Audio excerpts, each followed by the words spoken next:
ಪ್ರತಿ ವರ್ಷ 14ನೇ ಆಗಸ್ಟ್ ರಂದು ವಿಭಜನೆ ಸ್ಮರಣಾ ದಿನವನ್ನು ಕೇಂದ್ರ ಸರ್ಕಾರದ ನಿರ್ದೇಶನದಂತೆ ಜಿಲ್ಲಾ ಮಟ್ಟದಲ್ಲಿ ಲೀಡ್ ಬ್ಯಾಂಕ್ಗಳಲ್ಲಿ ಆಚರಿಸಲಾಗುವುದು.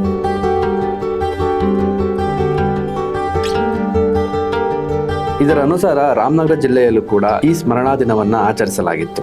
ರಾಮನಗರ ಜಿಲ್ಲೆಯ ಬ್ಯಾಂಕ್ನ ಕಚೇರಿಯೊಂದರಲ್ಲಿ ಈ ದಿನವನ್ನ ಆಚರಿಸಿದ್ದು, ಜನರಿಗೆ ವಿಭಜನೆಯ ಸಮಯದಲ್ಲಿ ಆಗಿನ ಜನರು ಪಟ್ಟ ಕಷ್ಟಗಳ ಬಗ್ಗೆ ಚಿತ್ರಗಳನ್ನ ಪ್ರದರ್ಶನ ಮಾಡುವುದರ ಮೂಲಕ ತಿಳಿಸಿಕೊಳ್ಳಲಾಗಿದೆ. ಇದರ ಉದ್ದೇಶ ಜನರಲ್ಲಿ ದೇಶದ ಬಗ್ಗೆ ಗೌರವ ಭಾವನೆ, ಜಾಗೃತಿ ಮೂಡುವುದಾಗಿದೆ. ರಾಮನಗರದಲ್ಲಿ ನಡೆದ ಈ ಸ್ಮರಣಾ ದಿನದ ಆಚರಣೆಯಲ್ಲಿ ರೈತರು, ಸಾರ್ವಜನಿಕರು, ಶಾಲಾ ಮಕ್ಕಳು, ಪ್ರಾಧ್ಯಾಪಕರು, ಹಿರಿಯ ನಾಗರಿಕರು ಹಾಗೂ ಹಲವಾರು ಮಂದಿ ಭಾಗವಹಿಸಿದ್ದರು.